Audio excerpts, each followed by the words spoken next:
Hi friends, hello అందరికీ నమస్కారం. ఎలా ఉన్నారు? బాగున్నారా? ఆగండి. ఈరోజు అయితే రాఖీ పౌర్ణమి కదా.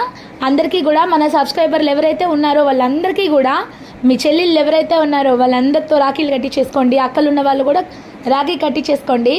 అందరికీ కూడా ఆడవాళ్ళందరికీ మగవాళ్ళందరికీ రాఖీ పౌర్ణిమ శుభాకాంక్షలు.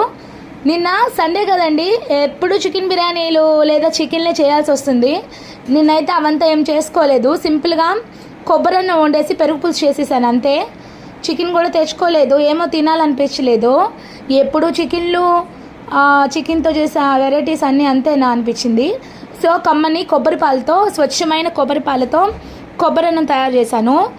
నేనేం చెప్పినా కమ్మగానే ఉంటుంది, ఆ విషయం నాకు తెలుస్తుంది. మీరు ఒక రెసిపీ ట్రై చేస్తే మీకు కూడా తెలుస్తుంది. అంతకుముందు చెప్పాను కమ్మటి పాలతో కమ్మటి ఉప్మా అని. ఒకసారి అది ట్రై చేసే ఉంటారనుకుంటున్నాను. ఇది కూడా ట్రై చేయండి. నచ్చితే సబ్స్క్రైబ్ చేసుకొని లైక్ కొట్టండి.